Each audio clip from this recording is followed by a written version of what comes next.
கர்த்தரும் இரட்சகருமாகிய இயேசு கிறிஸ்துவின் நாமத்தினாலே யாவருக்கும் வாழ்த்தலை தெரிவித்துக் கொள்கிறேன். ஒரு சிறந்த பட தயாரிப்பாளரான ஆஸ்திரேலிய டைரக்டர் மிகவும் பிரயாசப்பட்டு ஒரு படத்தை தயாரித்தார். அதனுடைய பெயர் கருப்பு அங்கி. அதனுடைய கதை ஒரு குளிர் பிரதேசத்திலே ஊழியம் செய்த ஒரு மிஷனரியின் வாழ்க்கை.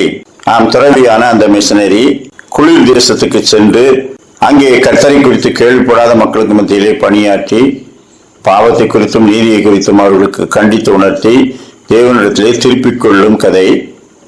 அதிலே அவர் அனுபவிக்கிற பாடுகள் எப்படிப்பட்டதாக இருந்தது, வினோத பிரச்சனைகளை அவர் எப்படி எதிர்கொண்டார், இப்படி பிரயாசப்பட்டு அவர் எழுப்பின திருச்சபைகள் பிற்காலத்தில் என்னவாயிற்று, இதையெல்லாம் சொல்லி மக்களை கர்த்தரிடத்தை திருப்ப வேண்டும் என்ற நோக்கத்தோடு அந்த கதையை அவர் படமாக எடுத்தார்.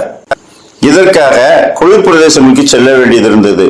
ஏனென்றால் அசலாக அந்த மிஷனரி வாழ்ந்த அந்த பகுதிகளுக்கே சென்று சரித்திரபூர்வமான சான்றுகளை தேடி அவர் செய்தவர்களிலே சில காரியங்களை மக்களுக்கு நேரடியாகவும் காட்ட வேண்டும் என்ற நோக்கத்தோடு சில வருடங்கள் அங்கே தங்கியிருந்து மிக சிரமப்பட்டு அந்த படத்தை எடுத்தார். எல்லாரும் கேட்டார்கள், இந்த கதையை லேசாக செட்டு போட்டு அதிலே பேக்ரவுண்ட்ல இந்த படங்களை எல்லாம் வைத்து கிரீன் ஷாட் என்ற முறையிலே எடுத்து விடலாம், நீங்கள் போய் ஏன் இவ்வளவு பாடுபடுகிறீர்கள்? அப்பொழுது அவர் சொன்னார், இல்லை, இது வாழ்ந்து முடிந்த ஒரு மனிதனின் உண்மையான கதை. இதனுடைய உண்மை தன்மையை எல்லாரும் உணர வேண்டும். அது மட்டுமல்ல, அவருடைய சரித்திரத்தோடு அது பொருந்தி வர வேண்டும். எனவேதான் நான் பல தேடல்களை மேற்கொண்டு தகுந்த கதாபாத்திரங்களை அமைத்து இது புனையப்பட்ட கதையாக இருந்தாலும் அசல் கதையோடு ஒத்து வர வேண்டும் என்று சிரமப்பட்டேன்.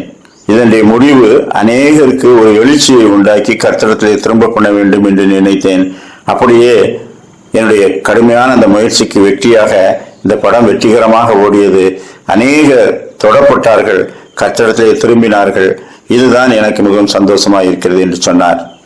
1 கொரிந்தியர் 15:30-31 நாங்களும் ஏன் எந்நேரமும் நாச மோசத்திற்கு ஏதுவாய் இருக்கிறோம்?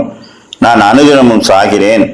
அதை நம்முடைய கர்த்தராகிய கிறிஸ்து இயேசுவினால் உங்களை குறித்து நான் பாராட்டுகிற மேன்மையை கொண்டு சத்தியமாய் சொல்லுகிறேன்.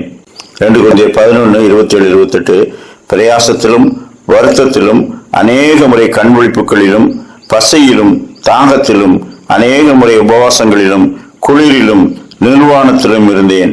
இவை முதலானவைகளே அல்லாமல் எல்லா சபைகளையும் குறித்து உண்டாயிருக்கிற கவலை என்னை நாள்தோறும் நெருக்குகிறது.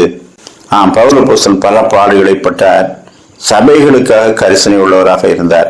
கிறிஸ்துவின் பாடுகளிலே குறைவானதை என்னுடைய சரீரத்தை நிறைவேற்றுகிறேன் என்று சொல்லுகின்றார். ஆனால் சரித்திரப்புறமாய் நாம் பார்த்தால் கிறிஸ்துவின் பாடுகளுக்கு இணையான பாடுகளை அவர் சரீரத்திலே அனுபவித்தார். கிறிஸ்து பரிசுத்தம் உள்ளவராக அனுபவித்தார். இவர் நம்மிலே ஒருவராக பாடுகளை அனுபவித்தார். எல்லாம் எதற்காக?